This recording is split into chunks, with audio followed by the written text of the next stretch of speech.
Hello all, ಇವತ್ತು chicken ಮಾಡೋಣ. ಮೊದಲಿಗೆ ಕಬಾಬ್ ಕಲಸಿಡೋಣ. ಮೊಟ್ಟೆ, ಕಬಾಬ್ ಪುಡಿ, ಉಪ್ಪು, ಖಾರ ಪುಡಿ, ಜೀರಿಗೆ ಪುಡಿ, ಸ್ವಲ್ಪ ಶುಂಠಿ ಬೆಳ್ಳುಳ್ಳಿ ಪೇಸ್ಟ್ ಹಾಕಿ ಚೆನ್ನಾಗಿ ಮಿಕ್ಸ್ ಮಾಡಿ, ಸ್ವಲ್ಪ ಕರ್ಡ್ ಹಾಕಿದ್ರೆ ಮಾಂಸ ಸಾಫ್ಟಾಗೇ ಇರುತ್ತೆ.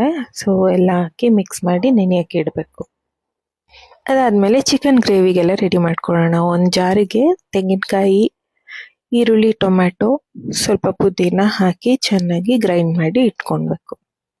ಅದಾದ್ಮೇಲೆ ಪುದೀನ, ಕೊತ್ತಂಬರಿ ಸೊಪ್ಪು, ಈರುಳ್ಳಿ, ಟೊಮೆಟೊ, ಕರ್ಡು ಮತ್ತೆ ಶುಂಠಿ ಬೆಳ್ಳುಳ್ಳಿ ಪೇಸ್ಟ್ ಎಲ್ಲ ರೆಡಿ ಮಾಡಿ ಇಟ್ಕೊಂಡು ಒಂದು ಪಾತ್ರೆ ಇಟ್ಟು ಅದಕ್ಕೆ ಸ್ವಲ್ಪ ಎಣ್ಣೆ ಹಾಕಿ ಈರುಳ್ಳಿ ಹಾಕಿ ಚೆನ್ನಾಗಿ ಫ್ರೈ ಮಾಡಿಕೊಂಡು, ಅದಾದ್ಮೇಲೆ ಪುದೀನ ಸೊಪ್ಪು, ಕೊತ್ತಂಬರಿ ಸೊಪ್ಪು ಹಾಕಿ ಸ್ವಲ್ಪ ಫ್ರೈ ಮಾಡಿಕೊಂಡು ನಂತರ ಚಿಕನ್ ಹಾಕ್ಕೊಂಡು ಅದಕ್ಕೊಂದು ಸ್ವಲ್ಪ ಸಾಲ್ಟು ಮತ್ತೆ ಅರಿಶಿನ ಪುಡಿ ಹಾಕಿ ಸ್ವಲ್ಪ ಎಣ್ಣೆನಲ್ಲಿ ಬಾಡಿಸ್ಕೋಬೇಕು ಚೆನ್ನಾಗಿ.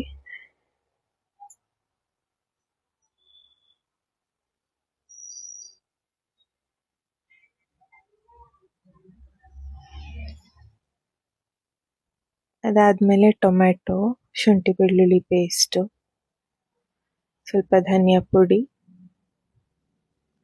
ಖಾರದ ಪುಡಿ, ಜೀರಿಗೆ ಪುಡಿ, ಪೆಪ್ಪರು ಹಾಕಿ ಚೆನ್ನಾಗಿ ಮಿಕ್ಸ್ ಮಾಡಿಕೊಂಡು ಸ್ವಲ್ಪ ಹಸಿ ವಾಸನೆ ಹೋದ್ಮೇಲೆ ಕರ್ಡು ಹಾಕಿದ್ರೆ